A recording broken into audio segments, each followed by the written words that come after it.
Good afternoon, everyone. Welcome to our seminar this afternoon. It's a real pleasure for me to introduce Dr. Susan Brooks from the University of Michigan, who's I've wanted to have give us a talk for many years now, and finally we're able to do that, even though it's via Zoom. Dr. Brooks has been at the University of Michigan for her entire career. She worked with Dr. John Faulkner, who's a pioneer in muscle physiology and the effects of age, and now Susan has become a pioneer in that area too. She did her PhD with John Faulkner and has been a faculty member at the University of Michigan in the Department of Molecular and Integrative Physiology since 1995. She's now the Kristen Carter Sue Collegiate Professor of Physiology in that department. She has worked for many years on muscle atrophy, aging, stem cells, sarcopenia, the role of reactive oxygen species, animal models related to muscle. So very excited to hear her talk today, which is on the contribution of both pre and post-synaptic changes in the initiation and progression of sarcopenia. So Susan, please turn on your video and unmute yourself and share your screen with us, please. We're looking forward to hearing your talk. Great. Thank you so much, David. I really appreciate that kind introduction and the invitation to speak today. Get this started. Yeah, we just need a tiny bit more volume. Okay, I'll try to speak a little bit louder. Yeah. So yeah, thanks so much for having me. I really wish I could be visiting in person. Hopefully one day I'll get up to York and see you all. So as David alluded to, my lab has really broad interests in many areas of skeletal muscle physiology and pathophysiology. We really do studies that range from probing kind of the basic biophysics of actin-myosin interactions all the way to investigating the complexities of muscle function in vivo. Sort of an overarching and unifying motivation since my PhD training with John Faulkner has been to try to understand the mechanisms underlying skeletal muscle atrophy and weakness, otherwise known as sarcopenia. And today I'm going to focus on one story that we've been developing regarding some of the critical cellular events that initiate muscle loss with aging, and talk a bit about where we think we're going in terms of trying to identify ways to sort of modulate that initiation and progression process. So I don't really need to go too much into this with this audience, but why would we want to study muscle aging? Well, clearly loss of muscle is one of the most outwardly apparent effects. I'm going to put a pointer on here. Hang on one second. One of the most outwardly apparent effects of aging. And although we don't really typically die from loss of muscle mass, we die from things like atherosclerosis or cancer or dementia. The loss of muscle and muscle strength and the resultant frailty that accompanies this loss is really one of the primary factors that limit our ability to live independently until our death.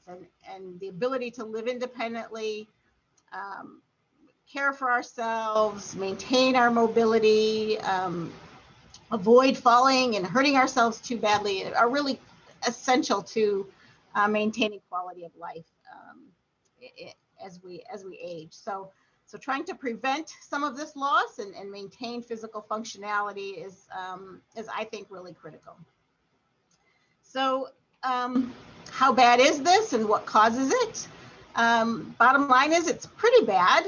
This figure here shows data from, it's not a terribly recent study, but it's the most recent data that I know of published coming out of the Baltimore Longitudinal study of aging. You're probably all familiar with it, but just in case you're not, this is a very long running study of aging. It started in 1958. It enrolls healthy volunteers sort of continuously. Follows them up longitudinally throughout their whole life, starting at age 20, and even some of them who give them permission, they perform autopsies on these individuals. They have follow-up visits every 4 years, and then more frequently as they get older. And they assess a whole bunch of different things about people. And this is just one of the assessments that's done. This is the cross-sectional area of the thigh muscle. And what you can see, each of these dots is a person. So what you can see is for both men and women, starting between, roughly age 40 and 50, we start to lose muscle size. Okay, so the size of your thigh muscle gets smaller and smaller and smaller. And by the time you're about 80 years old, that loss is between about 40% or so. This actually correlates really, really well with this much smaller study from a long time ago, Jan Lexell, who took cryosections of human vastus lateralis muscles from cadavers. And he both measured the size of these muscles and came up again with about a 40% decline in the cross-sectional area of that muscle.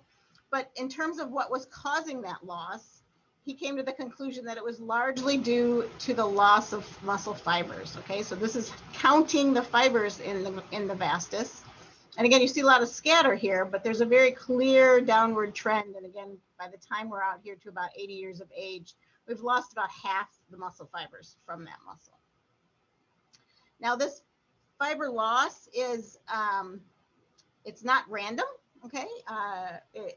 It's the result of the loss of entire motor units. So just to remind you of what a motor unit is, the motor unit is the motor neuron, which sits, of course, in the ventral root of the spinal cord, the axon, all of those axonal branches, and then all of the fibers that are innervated by that neuron. So this is a motor unit, and we lose entire motor units as we age. And then again, this is old data, but this is one of the first reports of this motor unit loss. Again, each of these dots is a person. Again, lots of spread in these, variability in these data, just so you can understand how they collect this information. They just used a surface EMG and recorded the level of electrical activity as they increased the stimulation intensity to this muscle. And then you can, once you reach a peak, you can sort of divide how many increments in excitation you got versus the maximum EMG to give you an estimate of the motor unit number. And this is done in the EDB. This is the extensor digitorum brevis muscle, which is on the top of your foot. So it's a tiny muscle, really, really far away from your spinal cord. So some people believed early on anyway, that maybe this was just a manifestation of this small muscle that was really far away from your spinal cord, and these nerves had to cross a lot of different joints, for example, to get there. But this has subsequently been confirmed for upper limb muscles, again, more small muscles, hand muscles, as well as large lower limb muscles like the TA, the gastroc, and even as most recently as just a couple of years ago. And again, what I think you can appreciate, despite the spread in these data, is that once you get out here, so this dotted line here is the lowest value that they recorded for someone over the age of 55. Okay, and as you get out here in these, again, beyond about the age of 65 or 70, none of these individuals showed the number of motor units that even the person with the smallest number they estimated under the age of 55. So it's a clear downward trend. In some of these folks way out here, they recorded only a single motor unit left in this muscle. Okay, so we're losing motor units.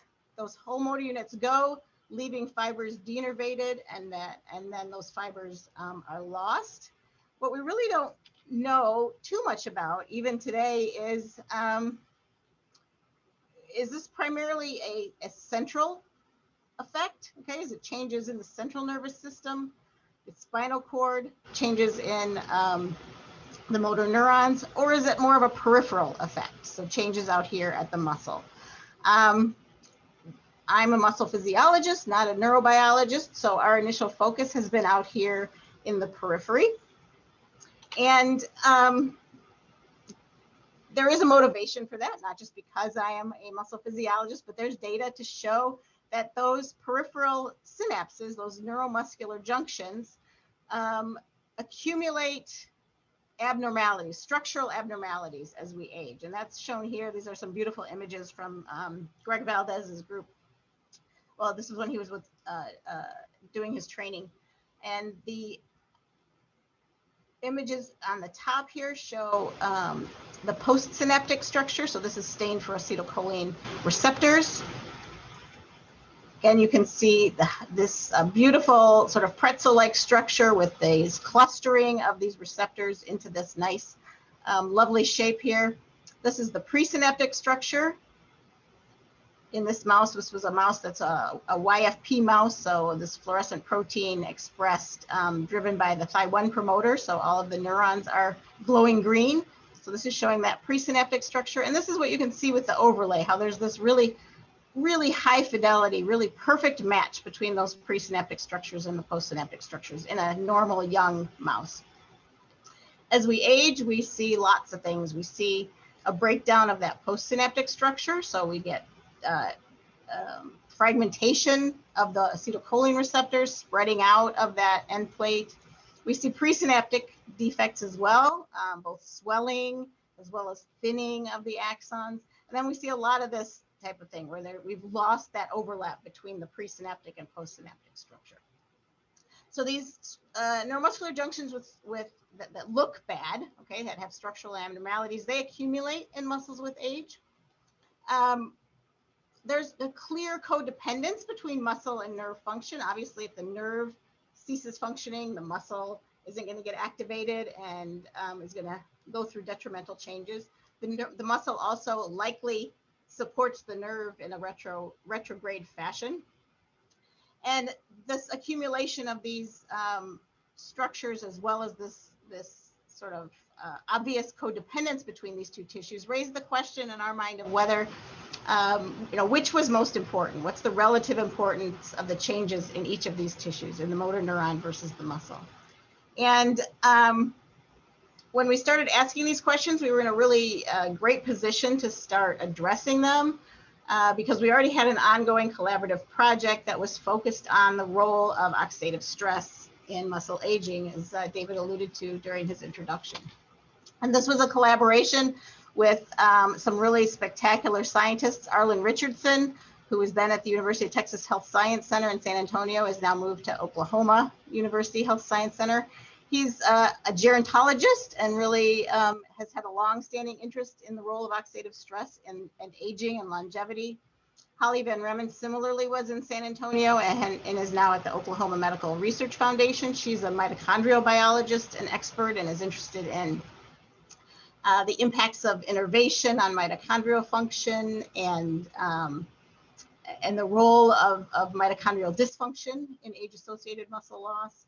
And then two colleagues at the University of Liverpool, Malcolm Jackson, who's a skeletal muscle free radical biochemist, and Anne McCardle, who's expert in sort of adaptive responses triggered by NF-kappa B signaling primarily, and the expression of cytoprotective proteins and the role that might play in the failure of those adaptations might play in aging. And so this collaboration, we've been asking a bunch of questions. What triggers that neuromuscular junction degeneration? What are the critical changes I mentioned, presynaptic or postsynaptic? Is that degeneration even a critical component of the overall loss of the tissue and its dysfunction?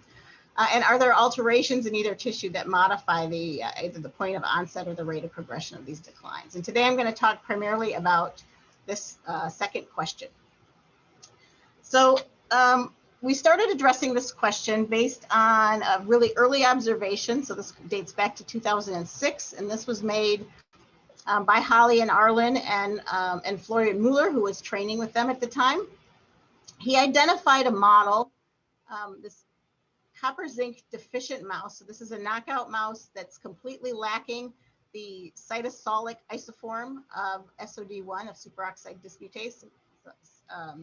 Primarily cytosolic. There is copper zinc SOD in the mitochondrial intermembrane space as well, but it's ubiquitously expressed in pretty much every cell type that I know of. And if you knock it out, the mice actually do remarkably well. This just shows here in the knockout mice, they have, this is a blot from muscle, but every tissue looks like this. Lack of the copper zinc SOD and no real major apparent compensation by the second primary isoform, SOD2 or manganese SOD, in response to that deficiency. They do really well, but they do display a lot of evidence of oxidative stress, so chronic oxidative stress. They have increased, this is all data from muscle tissue again, but it's, you see similar things in other tissues. Elevated lipid peroxidation, elevated DNA damage, elevated protein oxidation, oxidized proteins that continues to worsen throughout life. And accompanying this oxidative stress phenotype is a sort of a frailty phenotype. So they show dramatic reduction in how much they choose to run on a wheel. And if you put them on a treadmill, they don't do very well either. They have a very dramatically reduced endurance capacity. So they, like I said, they do pretty well, but they have this chronically elevated oxidative stress and they look sort of frail. So we started looking at these mice to see if they would be a good model of sort of neuromuscular aging.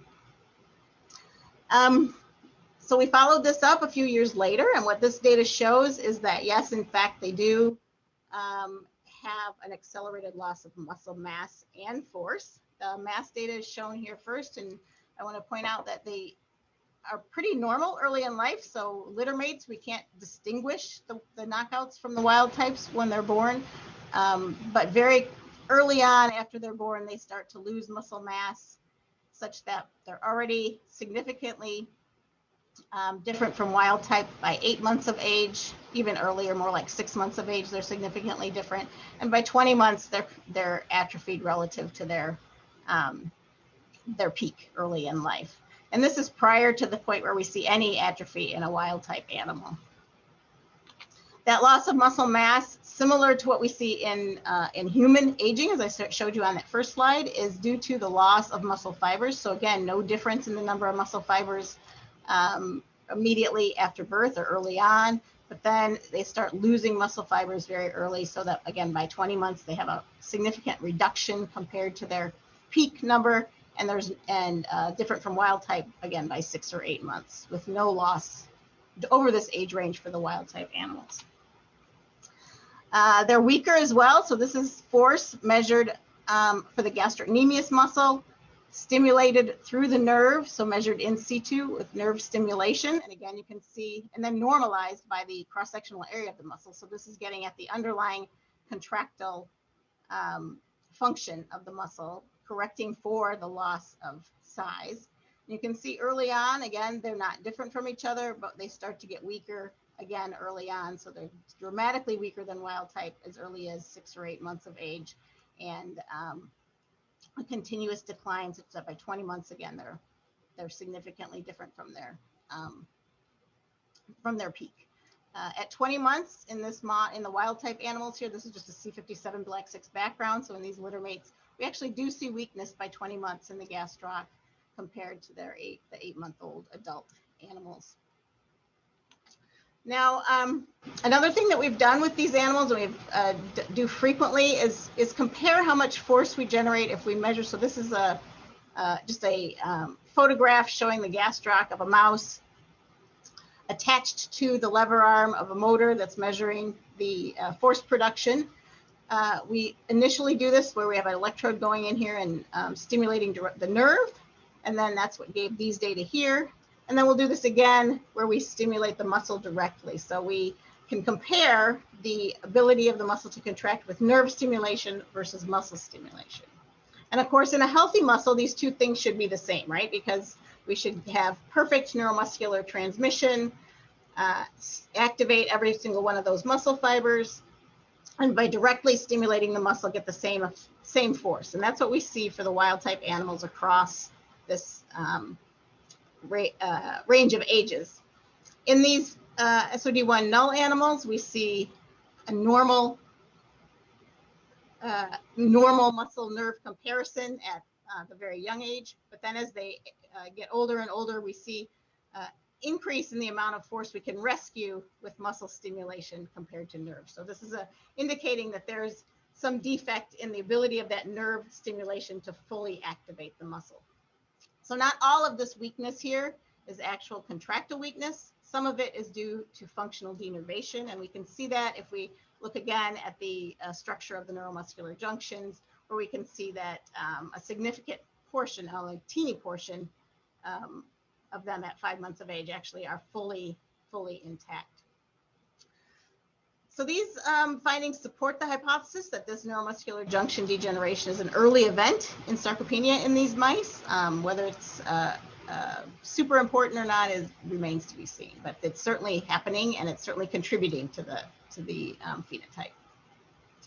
So we concluded in this early study that these mice displayed an accelerated neuromuscular aging phenotype, and that they really largely recapitulated what we see with normal aging, just in an accelerated way. And so the great extent to which they mimicked normal aging suggested to us that that this provided support for a mechanistic link between oxidative stress in vivo and sarcopenia.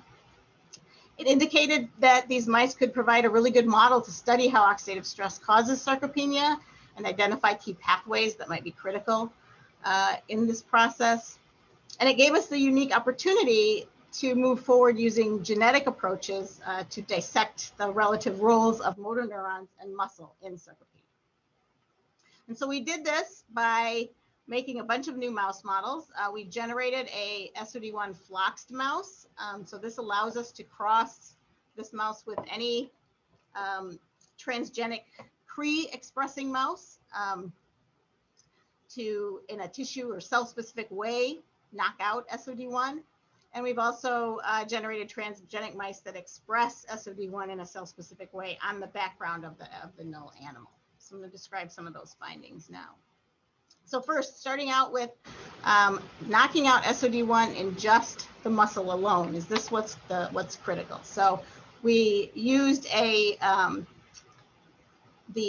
HSA Cre model to do this. This is human skeletal actin. So crossing this to our floxed mouse, we found deleted SOD1 only in skeletal muscle, not in these other tissues, and it was pretty consistent across all of the muscles we looked at. This is showing the activity of SOD1. This is just Westerns for the level of protein, and this is the activity of copper zinc SOD, and again, the other isoform expressed in skeletal muscle and brain, manganese SOD, showing a reduction in activity in the muscle, not in the brain, and no significant compensation by that other SOD isoform. We didn't see a recapitulation of the whole body knockout. In fact, the muscle mass in these animals was slightly larger. So loss of SOD1 in the muscle alone is not sufficient to generate the atrophy. These data are from 6-month-old mice, but we see a similar effect if we wait. We wondered, okay, maybe it just takes a while for this to happen, but we looked out to 17 or 18 months of age and found roughly the same thing in older mice. So no loss of muscle mass. That's true if you correct for body mass as well. No loss of muscle fibers and no individual fiber atrophy in the gastroc of these mice. They did show a mild contractile phenotype, but nothing as dramatic as we saw in the whole body knockout. Interestingly, and this has been a bit of a puzzle for us all along, is knocking out copper zinc SOD, which is thought to be a really major antioxidant enzyme in the muscle, didn't result in any elevation in oxidative stress and damage in the muscle. So this is showing, again, the level of isoprostanes, which is an indicator of lipid peroxidation. As we would expect, we didn't see any difference in liver, but we also saw no significant elevation in the muscle for lipid peroxidation, again, or in protein nitration in these knockout mice. So, like I said, it's a bit of a puzzle and still is, but it says to us that this oxidative stress that we see in the muscle tissue of the whole body knockout mice isn't really due primarily to the deficiency of SOD in the myofibers. And that's going to be kind of a theme that's going to emerge a couple of times. So we next moved to the neurons and asked whether deletion of SOD only in the neurons was sufficient to recapitulate the phenotype. For this initial model, we crossed our floxed mice with a nestin pre-transgenic, which Jackson claimed was neuron specific. I don't think it is now, but that's for another discussion. But we did see that we did get a reduction in SOD. This is again activity gels showing a reduction in the copper zinc SOD activity in brain, and to a slightly lesser extent in the spinal cord, but not in the muscle. Either this is just two samples, gastroc or quadriceps muscle. So similar to what we saw if we only knocked out SOD1 in the muscle tissue, knocking out SOD1 in the neurons using this model did not create a substantial atrophy. We did see, these are data at in 20-month-old mice. Again, we waited a while because we wanted to make sure that the atrophy didn't develop over time.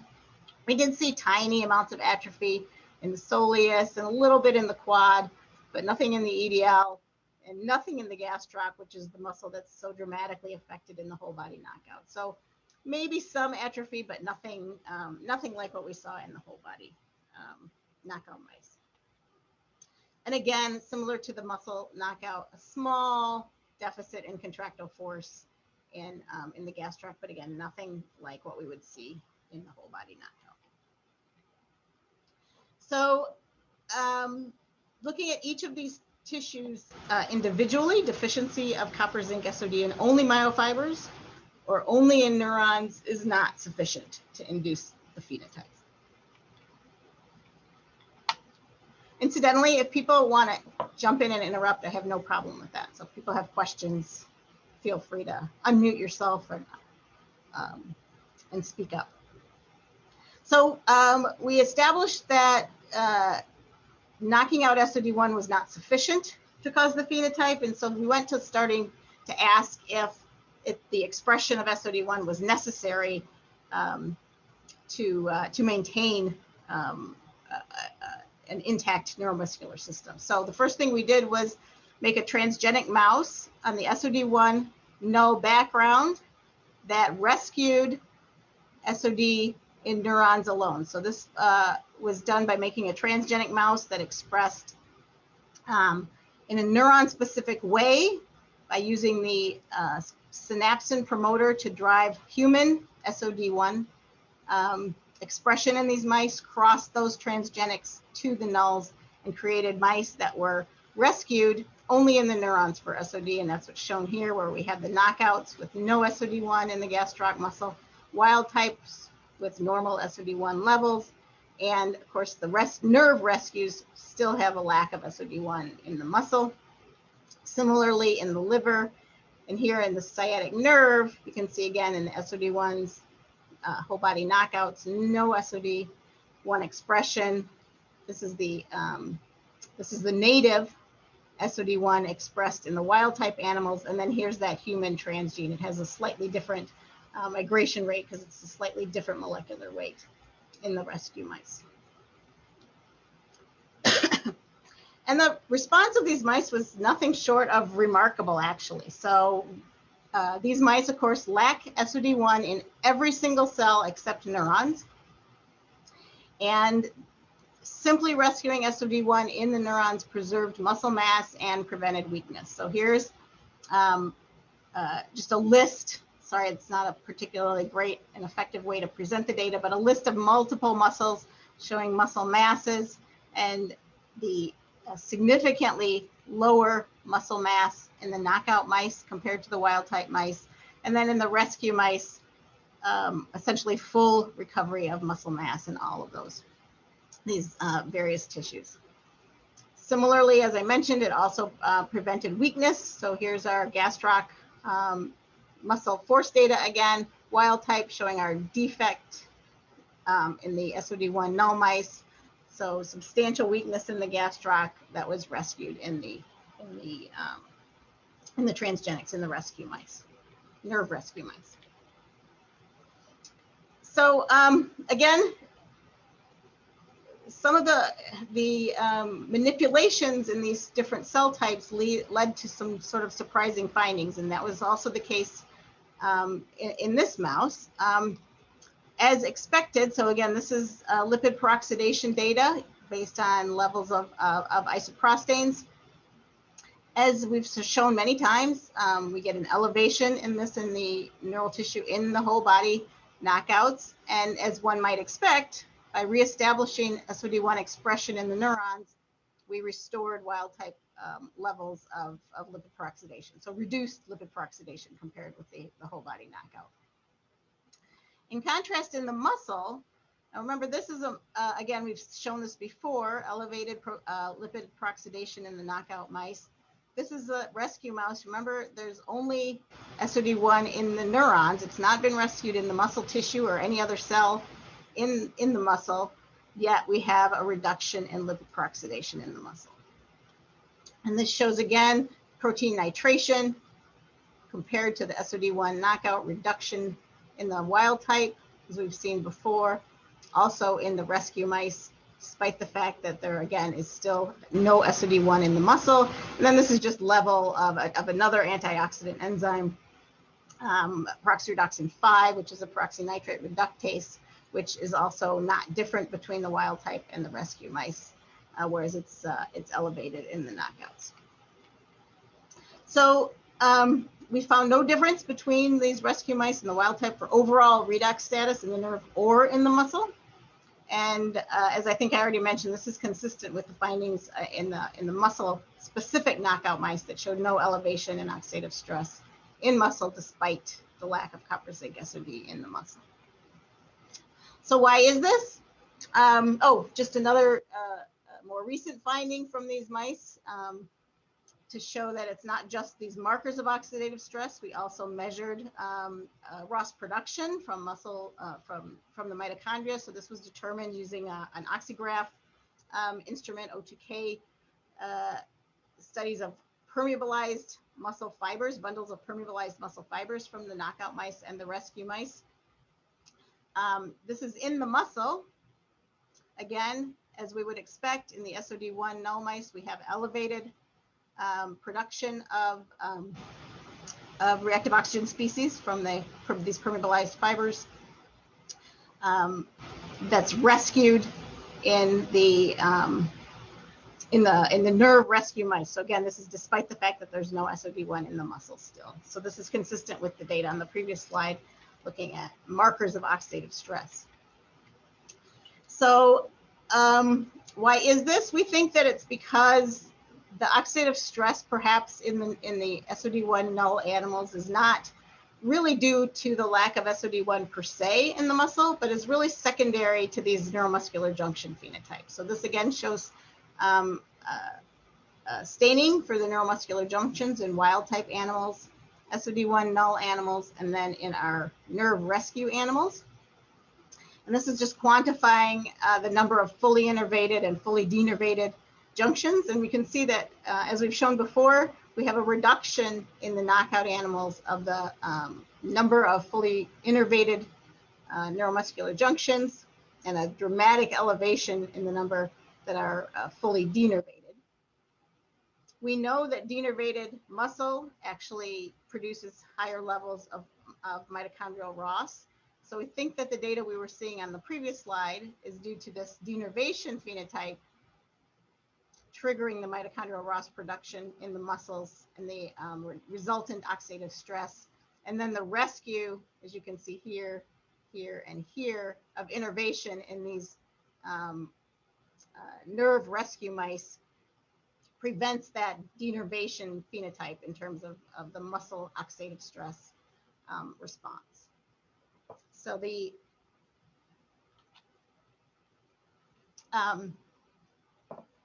again, just to throw a little bit of a kicker, and I probably shouldn't have thrown this data in here, but I just got it from a student of mine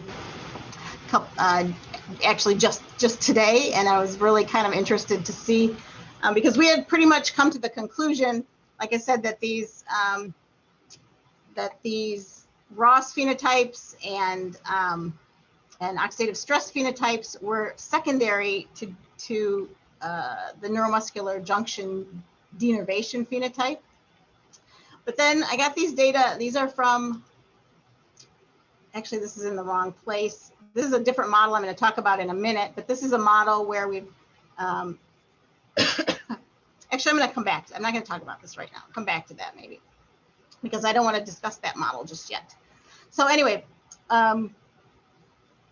summarize what I've told you so far. A deficiency of copper zinc SOD only in the myofibers or only in the neurons is not sufficient to induce the sarcopenia phenotype. But restoration only in the neurons prevents that sarcopenia, indicating that that altered redox status in the motor neuron may be necessary to initiate sarcopenia. So it might be an important thing. So we were interested in revisiting the neuronal knockdown of SOD1. And so this is the mouse that we used for the data on that previous slide that I skipped. So we'll go back to that in a minute. So we wanted to revisit the neuronal knockdown of SOD1. And why did we want to do that? In part because the rescue mice really did implicate redox status in the motor neuron as a really critical component in this sarcopenia phenotype. And so we went back and looked at some of the other data from our original Nestin pre-driven SOD1 knockout mice. And we found that despite no evidence of sarcopenia in those mice, they did show some markers of neuromuscular junction degeneration. So these are just mRNA levels by qPCR for a bunch of different neuromuscular junction genes. And these, you can see here, go up in the knockouts and are also elevated in the neuron-specific SOD1 knockouts. And these are markers that are widely published and widely used as indicative of denervated muscle, right? So the muscle gets denervated, it upregulates these proteins in an attempt to compensate for that denervation, okay? Generate more receptors, generate more of these neuromuscular junction proteins. So although we didn't see neuromuscular junction degeneration in these Nestin mice, they did show the muscle noticed something. The muscle upregulated some of these markers of denervation. So this led us to ask whether perhaps in this model, the knockdown of SOD in the neurons wasn't sufficient, or more likely that the embryonic deletion led to some compensatory adaptation that we don't yet understand that maybe protected the neurons and thereby preserved muscle. So we made a different model. We generated a postnatal inducible model of neuronal SOD1 deletion. And to do this, we used a model called the single neuron labeling with inducible Cree mediated knockout mouse, or the SLIC mouse, in particular the SLIC H line of this mouse. And this was generated by Paul Young when he was in Guoping Feng's lab at Duke. And this is the construct. So in this mouse, there's the mouse contains two Thy1 promoters that drive both the expression of YFP, so Thy1 in the neurons, YFP in the neurons, so you can visualize neurons in these mice. And also drives a tamoxifen inducible Cree recombinase. So this allows us to cross this mouse with a floxed mouse, and then through the treatment with tamoxifen that will interact with this modified receptor, you can knock out your gene of interest at whatever point in the lifespan you want to. So this is the strategy we took. We crossed this SLIC mouse with our SOD1 floxed mouse to create this inducible SOD1 neuronal knockout. And then we studied this mouse for sarcopenia phenotypes. And we did this by, at a young age, roughly 2 to 3 months, treated these mice with tamoxifen. And then we waited for a period of anywhere from 6 to 24 months to analyze them. As the title says, that postnatal, this just shows the reduction in brain, spinal cord, and sciatic nerve of copper zinc in these mice after recombination, and no change in the muscle. And as the title indicates here, this neuronal knockdown did in fact accelerate muscle atrophy. So we didn't see it right away. This is 4 different muscles And what you can see, this is for wild type at 3 different ages, and for the inducible knockouts at 3 different ages. You can see at the youngest ones shown on this slide, 11 months, no atrophy in the EDL, soleus, TA, quad. We also have data for gastroc at 11 months of age in these mice. But by 16 months, when there's no atrophy in the wild type animals, the neuronal knockdowns already were showing atrophy in all 4 of these muscles by 16 months of age. And it even exacerbated out to 24 months at an age when the wild type started showing atrophy. Okay, so knocking down the SOD1 in this postnatal model didn't immediately cause atrophy, but it accelerated it over time. It also exacerbated the weakness phenotype. Here's, this is data for female mice, but we also examined male mice, and they showed a similar result. This is just showing absolute maximum force at these 3 different ages, and then the normalized force, normalized for muscle cross-sectional area. You can see similar, as we saw with the atrophy, we would expect to see a loss in absolute strength, but we don't yet see a sort of contractility phenotype, because when we normalize for that loss, we don't see a difference from the wild type animals. And then by the time they get to old age, they're exceedingly weak. So the loss of force drastically exceeds the loss of mass, and that's shown here by the significantly greater loss of specific force in the knockouts compared to the wild type animals.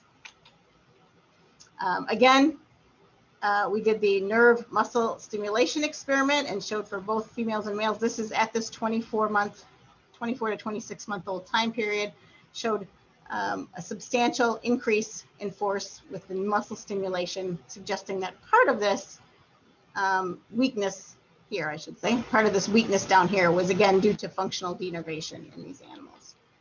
So we looked at neuromuscular junctions, and again, here's our 24-month-old wild types showing some loss of overlap, some abnormalities, but the inducible SOD1 neuronal knockouts showing dramatically increased denervation phenotype, and that's quantified here. Something that is kind of interesting, I think, is that you can see here's the wild type. This is innervated.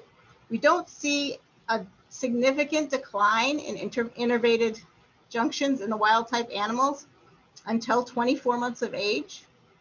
And we don't see a significant decline in the knockouts until 24 months of age. So at this 18-month-old time frame in the knockouts, we've already seen atrophy here, but we're not yet seeing significantly elevated levels of denervated junctions. This suggests to me that so we've always assumed that this neuromuscular junction degeneration was sort of a progressive process, right? We have normal junctions, they start to degenerate, we get abnormalities, we lose overlap, we lose denervation, and they go away.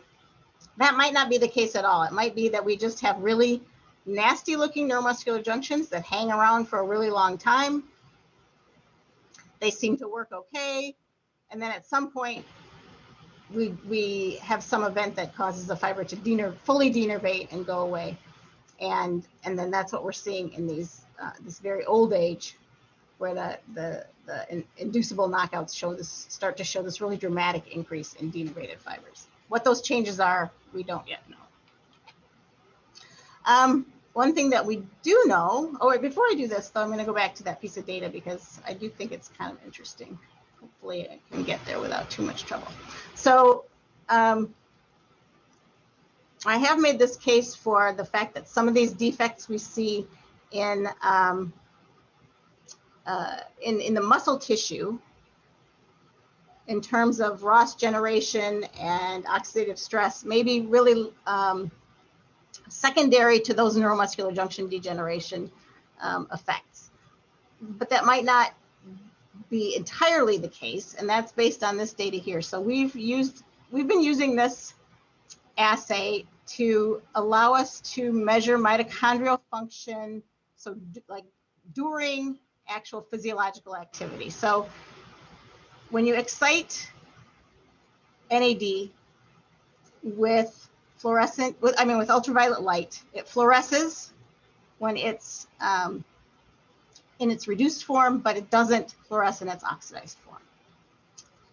So it allows us to use fluorescence photometry, okay, so to collect this fluorescence during a contraction and use that as a way to monitor the utilization and production, if you will, of NADH by the mitochondria.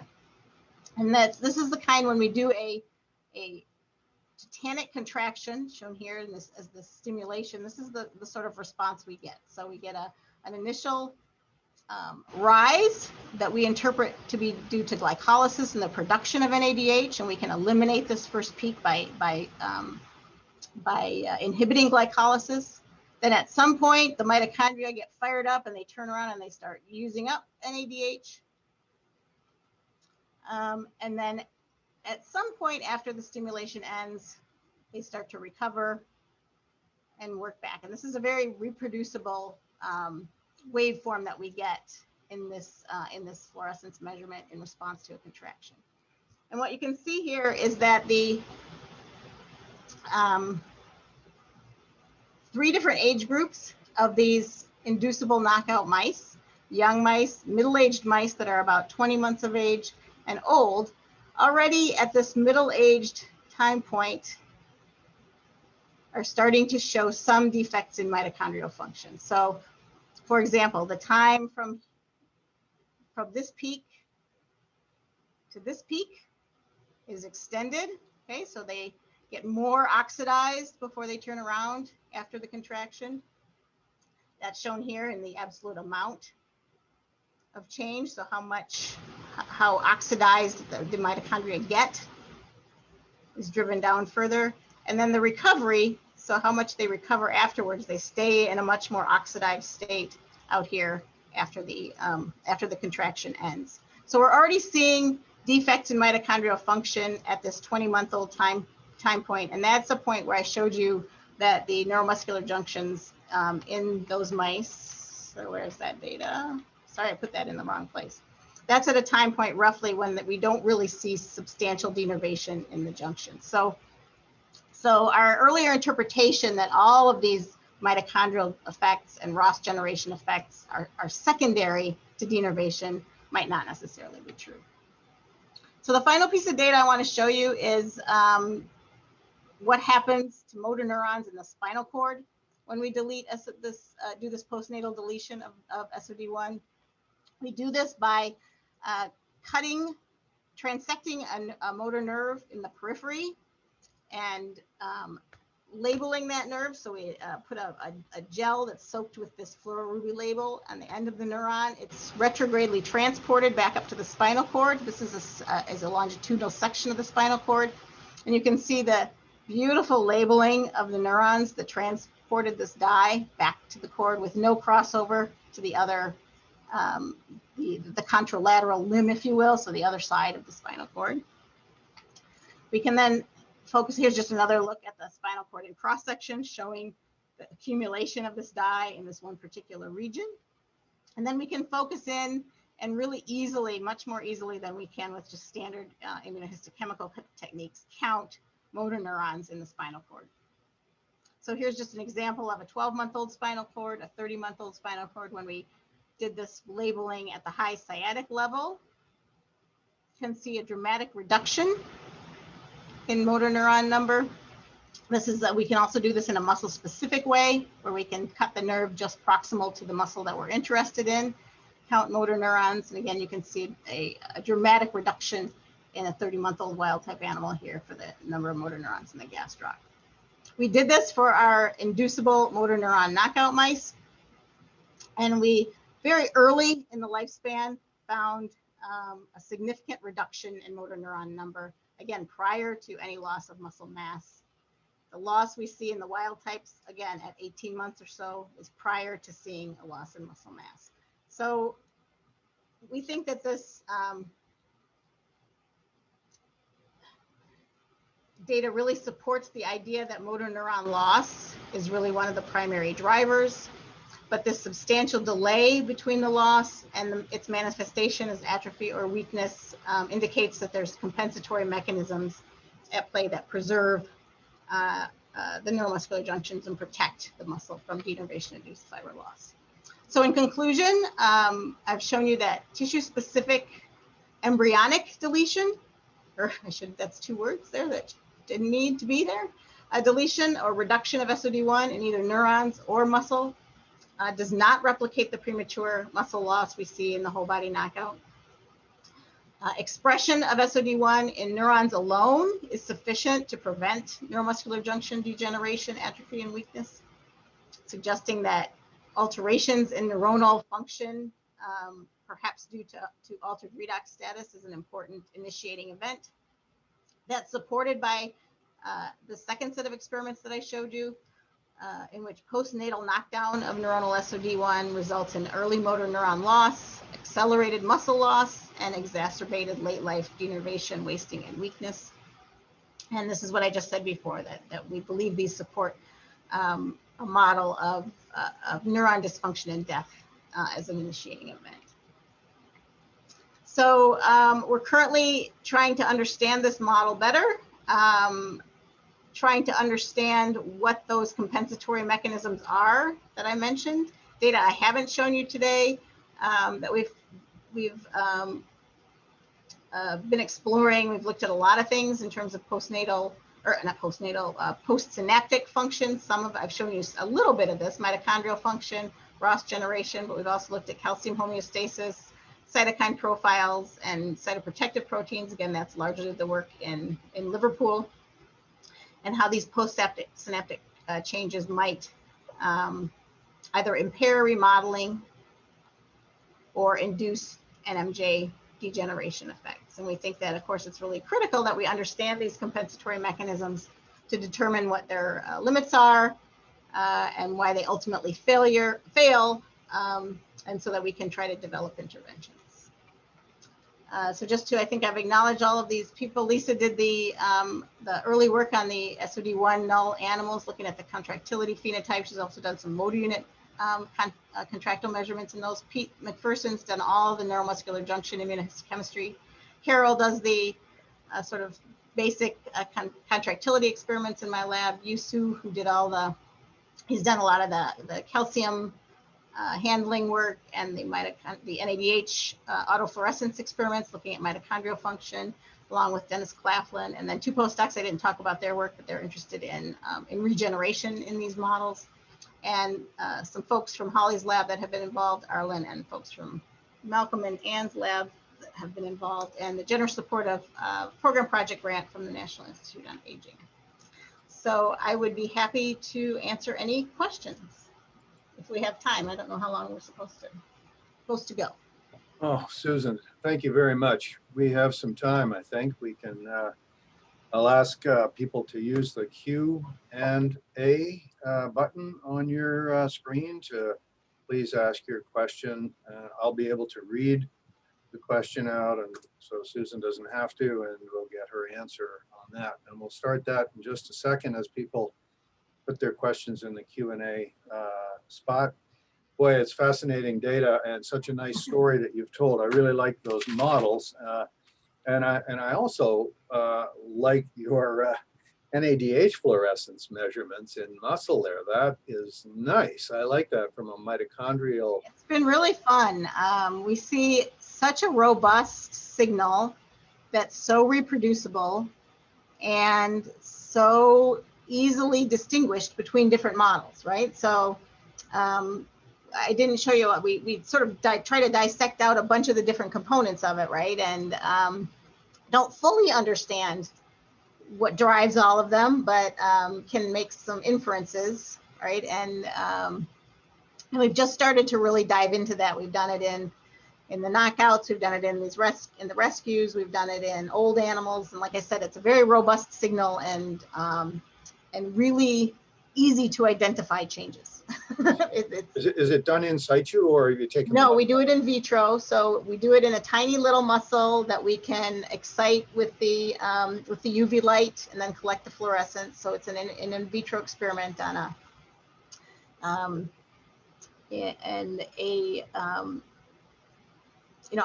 the stage of an inverted microscope, so we can collect the fluorescence. Right. That's great. Yeah. That's fantastic.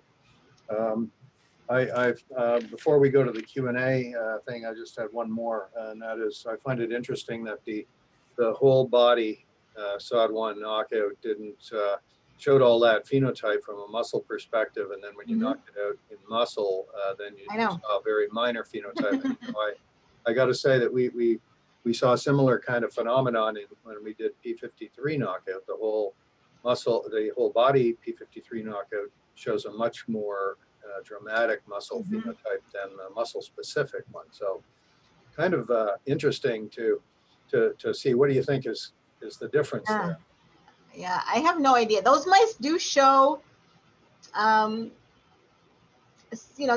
not totally normal, right? But they certainly don't waste away like the whole body knockouts do. The muscle notices. The muscle has a fair number of central nuclei in it, so the muscle's probably undergone some degeneration and regeneration. It is a little bit more susceptible to injury during stretch, so there may be, and it does have that weakness phenotype, so there may be some, I don't know, modifications to the myofibrillar structure, to the contractile apparatus, that makes it more vulnerable to stretch-induced injury. We've seen that. I don't know what. I don't really know what. I'm confused about whether SOD1 might have other functions, because I feel like, it seems to me that if it's truly such a major player in the maintaining the sort of redox status of the tissue, that knocking it out completely in that muscle should still give us a really dramatic oxidative stress phenotype in the muscle, and we just don't. So, and we don't really see a lot of compensatory upregulation of other enzymes in the muscle. So it is confusing, but very interesting. So. Yeah. Okay. So let me get to some Q&A questions. Dr. Saba Hussain says, very nice and informative talk. Can the speaker comment on the observations of Marco Sandri showing that deletion of OPA1 in the muscle per se elicits an aging phenotype, thereby implicating mitochondria as a cause of sarcopenia? What do you think about that? Yeah, so I do think that mitochondria are really critical. And I say that there's other data I did not show you either. We have, it's not because I was not involved in any of those experiments, but Holly Van Remen's group is hopefully soon going to be publishing work where they took these SOD1 mice and crossed them to Peter Rabinovich's MCAT mice. Okay, so these are mice that express catalase in the mitochondria. So taking this mouse that has an oxidative stress phenotype and presumably quenching it to some degree by expression of mitochondrial catalase does really amazing things. It protects the muscle as well. The other thing that protects the SOD1 knockout is calorie restriction. So if you calorie restrict the mice, they're protected, which I suspect is sort of a metabolic, has a metabolic etiology.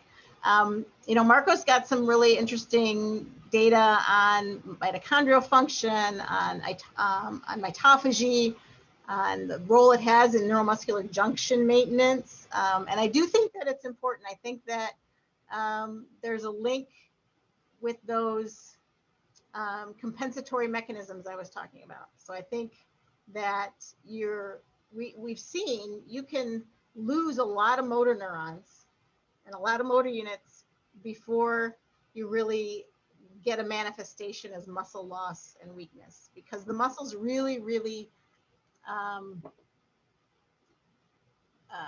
good at responding to those, and it can remodel itself to preserve the muscle fibers in the face of that motor neuron loss.